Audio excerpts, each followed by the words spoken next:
M.T. Vasudevan Nair, an Indian author, screenplay writer and film director who was born in 1933 at Kudalur, Palakkad. A prolific and versatile writer in modern Malayalam literature, he wrote his first novel Nalukettu at the age of 23. His other novels include Manju, Kalam, Asuravithu and Randamoolam. Start camera. 88/17, take one. Action. Cut it. He directed 7 films including Oru Cherupunjari, Manju and Nirmalyam.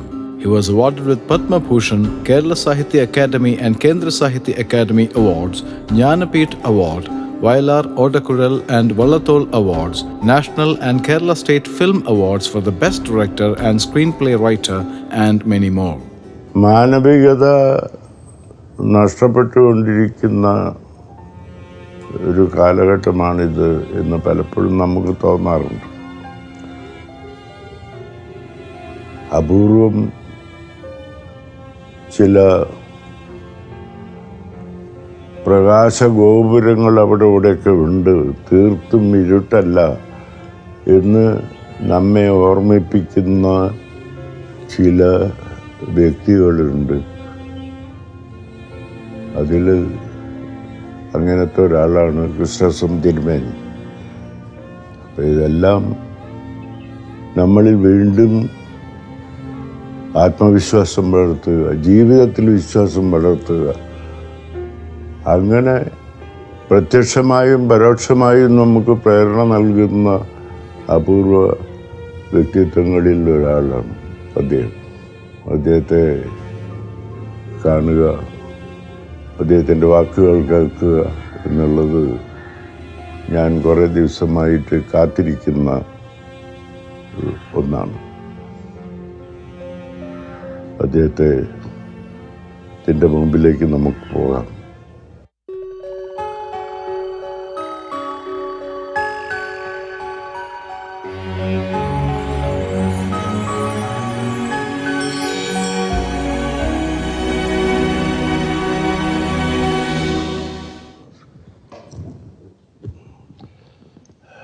ഇപ്പോൾ താമസിക്കുന്നത് എവിടെ?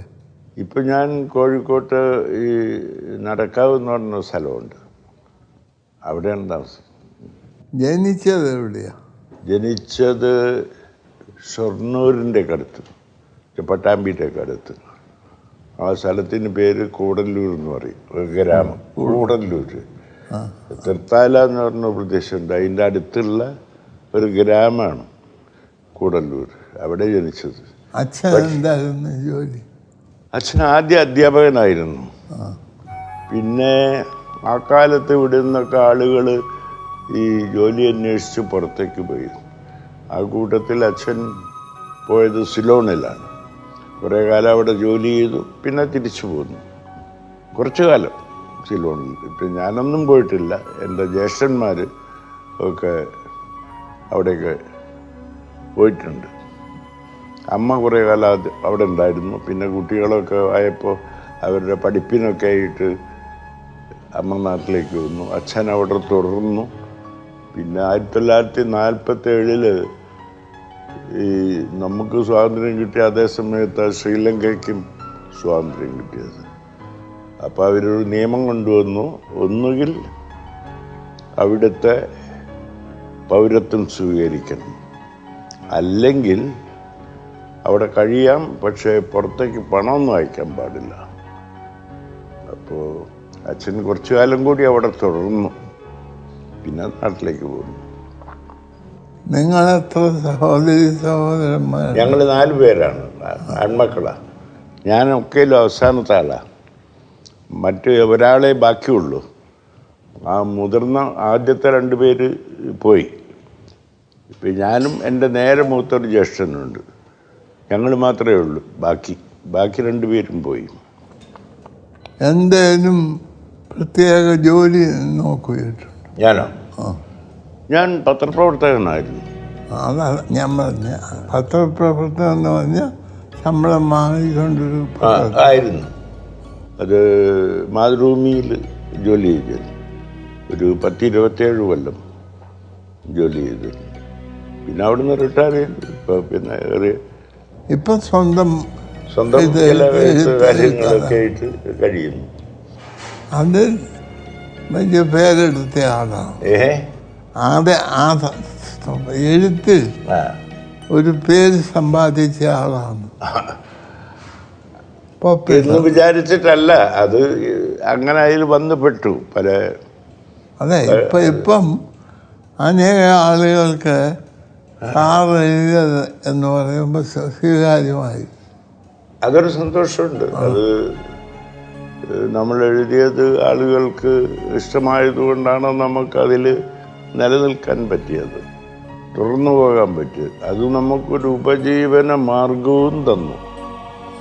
അതെ, ഞാൻ അങ്ങയെപ്പറ്റി കേട്ടിട്ടുണ്ട്, നേരിട്ട് കണ്ടിട്ടില്ല എന്നുള്ളൂ. ധാരാളം എനിക്കറിയാം, നേരിട്ട് കണ്ടിട്ടില്ല എന്നുള്ളൂ. അപ്പോൾ ഇവർ പറഞ്ഞു വരുന്നു എന്ന് പറഞ്ഞപ്പോൾ നേരിട്ട് കാണാനുള്ളൊരവസരം. പിന്നെ അങ്ങേക്ക് ധാരാളം ആയുരാരോഗ്യം ഇനിയും ഉണ്ടാകട്ടെ. ഞങ്ങളുടെ കൂട്ടത്തിൽ അങ്ങയെപ്പോലുള്ള ആളുകൾ വേണമെന്ന് ഞങ്ങൾ പ്രാർത്ഥിക്കുന്നുണ്ട്. അത് അറിയിക്കാനുള്ള ഒരു അവസരമായിട്ടാണ് ഞാനിത് കാണുന്നത്.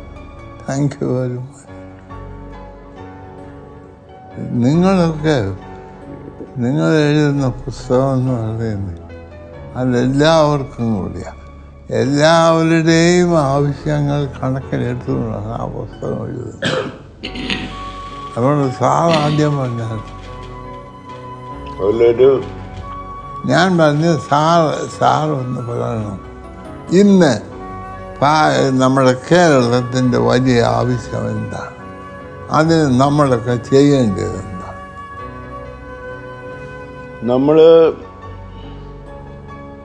ഞാൻ എഴുത്തിൻ്റെ ഒരു മേഖലയിൽ ബന്ധപ്പെട്ടു ചെയ്തുകൊണ്ടേയിരിക്കുന്നു. അത് ഉത്തരവാദിത്വത്തോടു കൂടി ചെയ്തുകൊണ്ടേയിരിക്കുന്നു. പക്ഷേ നമുക്കുള്ളൊരു വിഷമം, നമ്മൾ ഇന്ന് കാണുന്ന ഈ സമൂഹത്തിൽ പല ദൈന്യങ്ങളുമുണ്ട്. ആ ദൈന്യങ്ങളുടെ പടുകുഴിയുടെ വക്കിലൂടെയാണ് പലപ്പോഴും ആളുകൾ സഞ്ചരിക്കുന്നത് എന്ന് തോന്നിപ്പോകും. നമുക്ക് രക്ഷിക്കാനാവുന്നില്ല. നമുക്കാകെ ഒന്ന് വിളിച്ചു പറയാം, അയ്യോ അപ്പുറത്ത് ഒരു മഹാഗർത്തമാണ്, സൂക്ഷിക്കണേ എന്ന് വിളിച്ചു പറയാം. അതേ എഴുത്തുകാരന് സാധിക്കുന്നുള്ളൂ. ഒരു ഇന്നത് ചെയ്യൂ എന്നാൽ നിങ്ങൾക്കെല്ലാം ശരിയാവും എന്ന് പറയാനുള്ള അവസ്ഥയില്ല. ആപത്തിൻ്റെ വക്കിലാണ് നിൽക്കുന്നത്, മൂല്യച്യുതിയുടെ വക്കിലാണ് നിൽക്കുന്നത്. അതിൽ വീണുപോകാതിരിക്കുക. ഏറ്റവും പ്രധാനമായിട്ടുള്ളത് ഈ ക്രൗര്യം,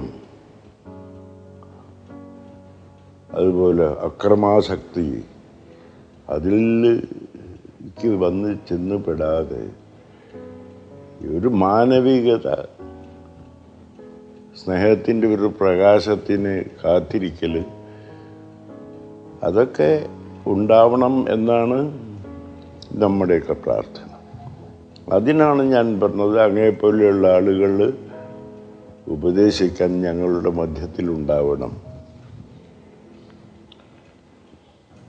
അതെ, സാറ് പറഞ്ഞതിനോട് ഞാൻ യോജിക്കുന്നു. അതായത് എന്നാൽ ആളുകൾക്ക് അത് ഗർത്തം ഒന്ന് കാണാൻ സാധിക്കും. മനസ്സിലായില്ല? അതെ, ഈ സാറിൻ്റെ പുസ്തകം ചമ്മണ്ടൂന്ന് വായിക്കുമ്പോൾ കാണാം. ഇപ്പം ഞാൻ നല്ലതാണെന്ന് വിചാരിക്കുന്ന പലതും പൊട്ടിയതാണ്. അതാ പുസ്തകം എന്നെ മനസ്സിലാക്കും. അങ്ങനെയുള്ളൊരു ബോധം, അവെയർനെസ്, അതൊരു കഥയല്ല. ഈ പുസ്തകം ആളുകൾ വായിക്കും. ബിക്കോസ് സാർ എഴുതിയിരിക്കുന്ന ആ രീതിയിലാണ് തുടങ്ങുന്നത് വായിക്കാൻ. അപ്പം അങ്ങനെ ആകുമ്പോൾ ഈ പുസ്തകം വാങ്ങിച്ച് അടയ്ക്കുമ്പോൾ തുടങ്ങിയ ഞാനെല്ലാം അവസാനിക്കും.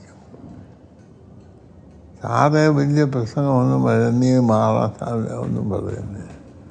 പക്ഷേ സാറിൻ്റെ കഥ അവസാനിക്കുമ്പോൾ എൻ്റെ കഥ ആരംഭിക്കും. അതാണ് അത് ഇന്നത്തെ ദോഷങ്ങൾക്കൊരു പരിഹാരമായി എന്താ ചെയ്യേണ്ടതെന്ന് സമൂഹത്തോടും ഭരണകർത്താക്കളോടും ഭരിക്കപ്പെടുന്നവരോടും സാറിൻ്റെ കമ്മ്യൂണിക്കേഷൻ എബിലിറ്റി പറയണം. മനസ്സിലായില്ല? അവരുടെ ഹൃദയത്തിലോട് സംസാരിക്കും. അത് മനസ്സിലാക്കും. ആ ഉത്തരവാദിത്വം എന്ന് പറഞ്ഞ സമൂഹത്തിനോട്, മനുഷ്യരാശിയോടൊക്കെ ഒരു ഉത്തരവാദിത്വമുണ്ട്. ആ ഉത്തരവാദിത്വം എഴുത്തുകാരനുമുണ്ട്. ആ എഴുത്തുകാരൻ്റെ സമൂഹത്തിൽപ്പെട്ട ഒരാളാണ്. അപ്പം അതിൻ്റെ ഗൗരവമായ ഉത്തരവാദിത്വങ്ങൾ ഞാൻ അങ്ങ് പറഞ്ഞതുപോലെ മനസ്സിലാക്കുന്ന ഒരാളാണ്. അപ്പോൾ ആവുന്നത്ര നമ്മുടെ ചെറിയ സംഭാവനകൾ കൊണ്ട് വല്ലതും സമൂഹത്തിന് ഉപകാരമാകുമെങ്കിൽ നല്ലത്. അതാകും ഇപ്പോഴേ ഈ വായനാശീലമൊക്കെ കുറഞ്ഞു വരികയാണ്. ഈ മോഡേൺ കമ്മ്യൂണിക്കേഷനിൽ. ഞാനൊരു താമസിക്കുന്നതിൻ്റെ അടുത്തൊരു വർക്കേഴ്സ് കോളനിയുണ്ട്. ഒരു ദിവസം ഞാൻ അതിലെ പോകുമ്പോൾ കള്ള് കുടിച്ചേച്ച് ചീത്തയും പറഞ്ഞ് വഴിയെ നടക്കുന്ന ഒരു സ്ത്രീ അവിടെ ഒരു പാറയിൽ ചെറിയ ഇതിൻ്റെ വേറെ പുസ്തകം വായിക്കും. ഞാൻ അടുത്ത് തന്നെ ഈ പുസ്തകം എവിടുന്ന് കിട്ടി നിനക്കെന്ന് ചോദിച്ചു. വായിച്ചു. അവൾ പറഞ്ഞു, ഇവിടുത്തെ ലൈബ്രറി, പബ്ലിക് ലൈബ്രറി ഞാൻ എടുത്തതാണ്. അവൾ മെമ്പറാണ്. ശരി. അപ്പോൾ എനിക്കത് അവളൊരു കൂലി വേലക്കാരിയാണ്. കൂലി വേല കഴിഞ്ഞ് വരുമ്പോൾ സ്വല്പം കുടിച്ചേറ്റുമാണ് വരുന്നത്. അതെ, അവൾ വന്നു പഴയ പോന്നു എന്നുള്ള കാര്യം അയൽവക്കത്തെ അയൽവക്കെ അറിയിച്ചേച്ചാൽ വീട്ടിൽ ചെല്ലുകയാണ്. ഞാൻ പറഞ്ഞ ശബ്ദമൊക്കെ. പക്ഷെങ്കിൽ അവളിന് നല്ല പുസ്തകം അവളിരുന്ന് വായിക്കുന്നു, അതിന് ഫീസ് കൊടുത്ത് അതെടുക്കുന്നു. അപ്പം അത് ഈ എഴുത്തുകാരുടെ ഇൻഫ്ലുവൻസ്. ഞാൻ പള്ളിയിലൊരു പ്രസംഗം പറയുന്നു, പകുതി അവൾക്ക് കേൾക്കാൻ വയ്യ, പകുതിയാകുമ്പോൾ അവിടെ ഉറങ്ങും. അതുകൊണ്ട് എൻ്റെ പ്രസംഗത്തിന് ഇഫക്റ്റില്ല. സാറിൻ്റെ ആ പുസ്തകം അവൾക്ക് വീട്ടിൽ കൊണ്ടുവന്ന് വായിക്കും. ക്ഷീണിക്കുമ്പോൾ വെച്ചേച്ച് പിന്നെ അതിൻ്റെ ബാക്കി വായിക്കും. അപ്പം അതുകൊണ്ട് എനിക്ക് സാധ്യതയുണ്ടെങ്കിലും സാറിൻ്റെ കീഴിലെ സമൂഹത്തിൽ എനിക്ക് സ്ഥാനമാണ്. അതിൽ കൂടെ എന്നാട്ട് സാറ് ഞാൻ ജനങ്ങളെ പ്രിപ്പയർ ചെയ്യും. സാറിൻ്റെ 4 പുസ്തകം വായിച്ച് കഴിയുമ്പോൾ പ്രിപ്പയർ ചെയ്യും. അന്നേരം പറഞ്ഞാൽ നമ്മൾ മനസ്സിലായി ഈ കഷായമൊക്കെ ഉണ്ടാക്കുമ്പോൾ അത് തിളയ്ക്കുന്നുണ്ട്, ഈ പൊടി കൂടി. അപ്പം നമ്മൾ രണ്ടും കൂടെ പോവുക, അവൻ്റെ രോഗം സൗഖ്യമാണ്. അതിനാണ് നമ്മൾ രണ്ടുപേരെയും കൂടെ വിളിച്ചത്. അതെ, എന്തൊക്കെ ഇട്ടാ തിളപ്പിക്കേണ്ടതെന്നൊക്കെ സാറിന് അറിയാം. ആ പൊടി പോയി വാങ്ങിച്ചുകൊണ്ട് വന്നിടുന്ന ജോലിയേ ഉള്ളൂ എനിക്ക്. ആരോഗ്യമൊക്കെ അങ്ങനെ വലിയ കുഴപ്പമില്ല. പ്രായത്തിൻ്റെതായ പരാധീനതകളൊക്കെ കുറച്ചൊക്കെ ഉണ്ട്. എന്നാലും അത്യാവശ്യം യാത്ര ചെയ്യുന്നു, ജോലി ചെയ്യുന്നു. അങ്ങനെപ്പോലുള്ള ആളുടെ കാണുമ്പോൾ നമുക്ക് കൂടുതലൊരു ആവേശം വരും. നമ്മുടെ പരാധീനതകൾ സാരമല്ല, ഇതാ അദ്ദേഹം ഈ പ്രായത്തിലും സഞ്ചരിക്കുന്നു, സംസാരിക്കുന്നു എന്ന് നമുക്ക് മനസ്സിൽ തോന്നും. അത് വലിയൊരു കാര്യമാണ് നമുക്ക്. അത് ഞാൻ ചോദിക്കുന്നത്, നമ്മുടെ സാറിൻ്റെ ഗ്രാമത്തിൻ്റെ പേരെന്ന്? കൂടല്ലൂരിനോട്. കൂടല്ലൂർ ഗ്രാമത്തിൽ ഇന്ന് അത്യാവശ്യമായ 2 കാര്യമുണ്ട്. പലരുണ്ട്, ഞാൻ പറഞ്ഞത് അതിൽ അത്യാവശ്യമായ എന്തോ. ഞാൻ മന്ത്രിയേക്കാൾ പിണറായി എന്നോട് ചോദിച്ചാൽ എന്താ പറഞ്ഞു? ഞാൻ പറഞ്ഞു, നമ്മുടെ ഓരോ ഗ്രാമത്തിലും ആളുകളുടെ അത്യാവശ്യമായിട്ടുള്ള ആവശ്യം മനസ്സിലാക്കി അത് പരിഹരിക്കാൻ നിങ്ങൾ പ്രവർത്തിക്കണം. ഞങ്ങളെ കൂടെ കൂട്ടി. അതായത് ഇവിടെ ഇരിക്കുന്ന ഈ പാറ ഇവിടുന്ന് മാറ്റണം.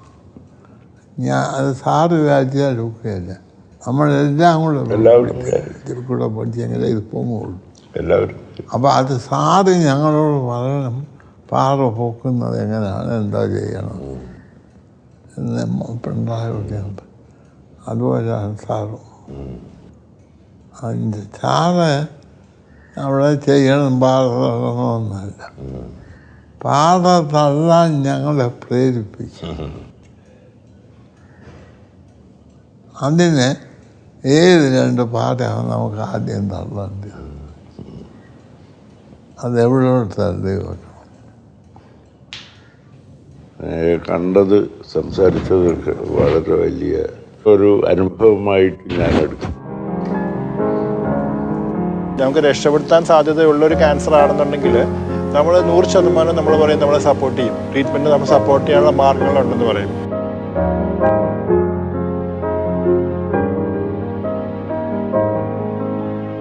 ചികിത്സിക്കപ്പെടാതെ ഒരു ക്യാൻസർ പേഷ്യൻ്റ് മരിക്കുകയാണെങ്കിൽ മന്ത്രിയെ അറസ്റ്റ് ചെയ്യാം.